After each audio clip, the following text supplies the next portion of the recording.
Sveiki, gyvi Gintarai. Sveiki. Gal galite trumpai pasakyti, kas čia vyksta Vilniuje prie viešbutio Radisson Lietuva?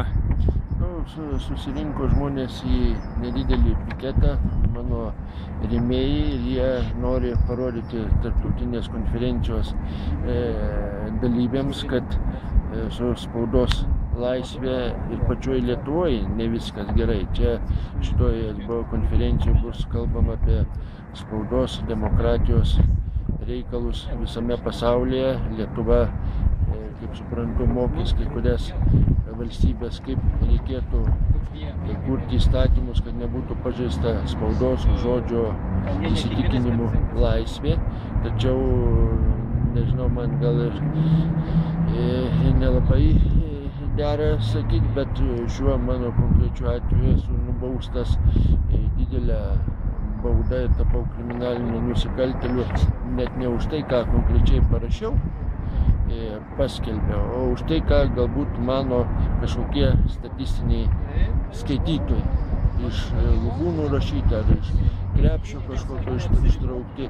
Ir Vilniaus apylinkės teismo teisėjas Valerij Paškevič ir Vilniaus apygardos teismai teisėjas Stasys Lemežis vis dėlto nusprendė, kad aš įžeidžiau generolą, kandidatą į Lietuvos Respublikos prezidento postą Česlovą Jezerską ir man priteisė 33 000 litų baudos ir padarė kriminalinį nusikaltimą.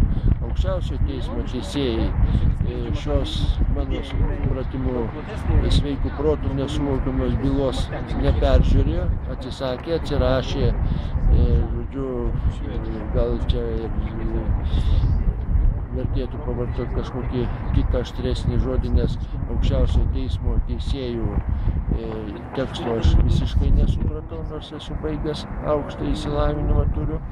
Ir aš teisybės Lietuvoje neradau. Mano supratimu, čia šitas precedentas yra labai pavojingas tuo, kad dabar bus galima bausti visus žurnalistus. Jau sukurtas toks atvejis, kad nesvarbu, ką tu parašėjai, o svarbu pasirodo, ką galbūt kažkoks statistinis skaitytojas, rinkėjas ar žiūrovas nuspręs, ką tu parašėjai, ir baus ne už tavo mintis, ne už tai, ką tu pasakai, o baus už tai, ką kiti galbūt mano.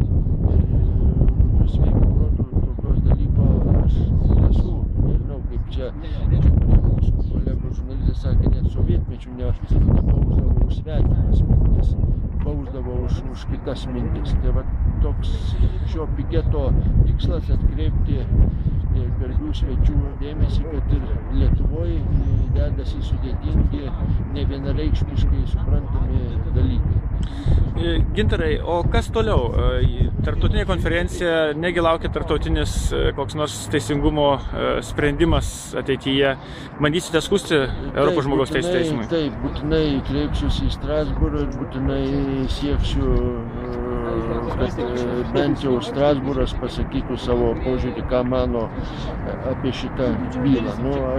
Man čia, žinoma, sunku prognozuoti, bet aš manau, kad šita byla yra aiškiai tendencinga, aiškiai kerštaujanti man už mano kritinės publikacijas apie saugumą, KGB, specialiasias slaptasias tarnybas ir kai kurias bylas, pradedant Gatajevais, Kusaitė, Mikhailovo, savanorių Dudonių. Žodžiu, per 20 metų susikaupė labai daug visokių kritinių straipsnių. Esu išleidęs knygą Žvalgybų intrigos Lietuvoje. Žodžiu, turiu daug priešų ir vat aš, kaip įsivaizduoju, man vis dėlto vieną kartą ėmė ir atkeršė. Kaip toliau bus, žiūrėsim. Manau, kad Strasbūras bus mano pusėje. Sėkmės jums